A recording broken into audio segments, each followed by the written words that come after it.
Hello everyone, today marks the 50th anniversary of the Planet of the Apes. It came out nationwide on April 3rd, 1968. It's hard to believe that this film is 50 years old, but it has such a legacy not only with the novel, but the success of the Charlton Heston film, the series of sequels that follow, the television series, and then the Tim Burton remake in 2001, on to the Planet of the Apes trilogy we have with Andy Serkis as Caesar. Planet of the Apes was really ahead of its time, and it was based on a novel by Pierre Boulle. The screenplay was done by Rod Serling and Michael Wilson. Now, Rod Serling's script kind of featured more of a modern ape society like we would see in Escape from the Planet of the Apes, but he did come up with that shocking Statue of Liberty ending. Rod Serling was a writer and creator of The Twilight Zone, and that figures because that does feel like a very Twilight Zone-esque type of film. But these films said much more than just humans and apes. It has statements on nuclear war, civil rights issues, and different things like that that I think make it more relevant and deeper. It's a film series that still stands the test of time, and that's a very rare thing for a 50-year-old film. Who could forget Charlton Heston, Roddy McDowall, Kim Hunter, Maurice Evans, and Linda Harrison as Nova. Such a great cast, and it was the first time we saw prosthetic use, and it got an Academy Award for its effects, and they were very much ahead of its time. But going over it, I still love the first film. It still has prominence. Besides the Statue of Liberty ending, we have that whole opening. It makes it seem like it's in an alien world. This astronaut crew sleeps longer than they should have, crash on this random planet that's similar to Earth. They have no idea that it is planet Earth. They end up coming across some primitive Neanderthal type of human beings. Then we're introduced to talking apes, and it's this horrible society where mankind is treated as pets/cattle. They're experimented on, they're lobotomized, things like that. It's a reverse. And we have the character that Charlton Heston plays, George Taylor. We're on this journey of Taylors. And yeah, I just love how he ends up meeting the ape couple, Cornelius and Zira. The antagonists of Dr. Zaius, the whole trials. Almost similar to McCarthyism at the time as well. It was Charlton Heston's first nude scene there, and yeah, it was very kind of edgy for its time, but it was still PG, still child-friendly. And as a matter of fact, the Planet of the Apes started this trend of merchandising, maybe perhaps before Jaws and Star Wars. Jaws and Star Wars are two films that are thought to start the merchandising craze with the box office, but it was in fact Planet of the Apes with Pez dispensers, plates, and stuff like that before Jaws or Star Wars ever came out. You then of course had Beneath the Planet of the Apes, Escape from the Planet of the Apes, Conquest for the Planet of the Apes, and Battle for the Planet of the Apes. And they pretty much came out year after year. There's a lot of stuff going on at 20th Century Fox, and Charlton Heston didn't want to come back. He came back for a cameo only to be killed off. And they pretty much blew up the planet. I mean, it was over at the end of Beneath. You saw the mutants. That was really crazy. And again, another statement on the Cold War at the time. But then they thought of something brilliant with time travel, with Zira and Cornelius repairing the craft and going back in time. Accidentally, they meant to escape. They probably caught the same wormhole that Taylor went through. And they switched. And it's the events you see, the uprising of the apes. You get to see them become celebrities. And then Caesar, their kid, is a baby and they're after it. They don't want it to reproduce. And it's, again, a lot of themes of adversity and racism and slavery in both Escape from the Planet of the Apes and Conquest. And Conquest is a very dark film. There's actually a darker ending intended. And as a matter of fact, Rise for the Planet of the Apes is, and hence kind of a loose remake / reboot of Conquest. The way I look at the Planet of the Apes timeline is like maybe Caesar's trilogy started first, then we go to the originals, and then Escape onward is a new timeline. That's how I look at it, even though they're totally unrelated. But yeah, I love all the films, and I saw Planet of the Apes when I was a young kid. The first one I saw in theaters was actually Tim Burton's film.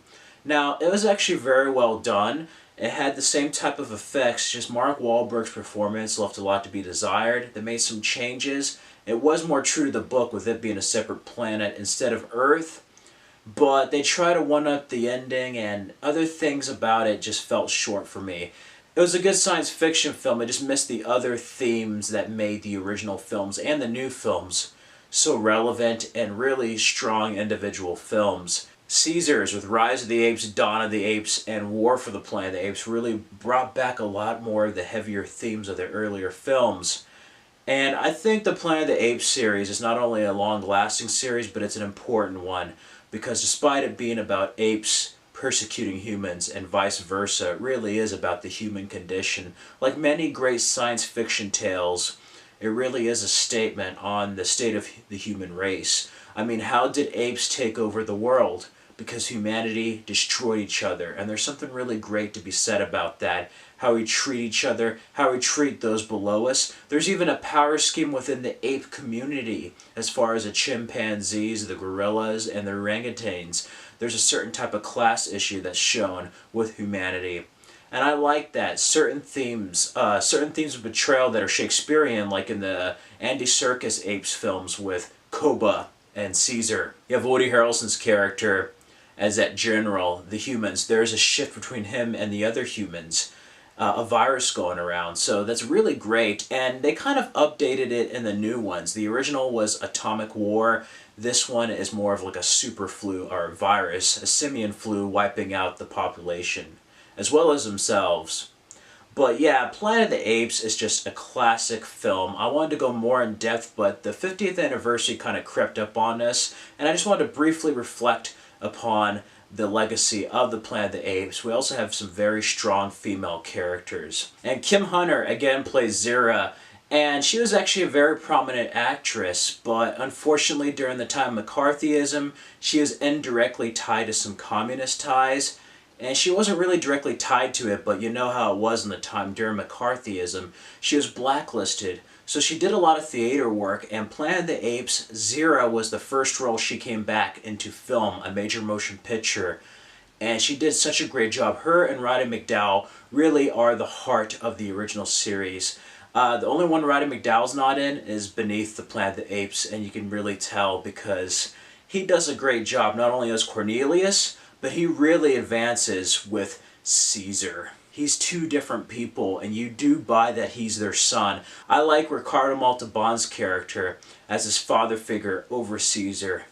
And again, the different hierarchy of the human pyramid scheme is wonderful. Again, with the apes as slaves. Then we also have Natalie Trundy as many different roles. She was married to the producer of Planet of the Apes, so she was in Beneath, she was the zoologist in Escape, and she was Caesar's wife in the later on installments. And then we have Helena Bonham Carter in the Tim Burton film. And again, with the many different actors and actresses, they really added a lot to the role. I love Danny Elfman's score in Planet of the Apes. Jerry Goldsmith in the original. Everything about Planet of the Apes is so well done, and I think it really stands apart from other science fiction films. The only one I think comes close, and it's not really in the same level, is probably the original Star Trek series. Star Wars is, of course, grander, more epic, but Planet of the Apes is just really grounded and really says something deeper than other science fiction films, and I love it.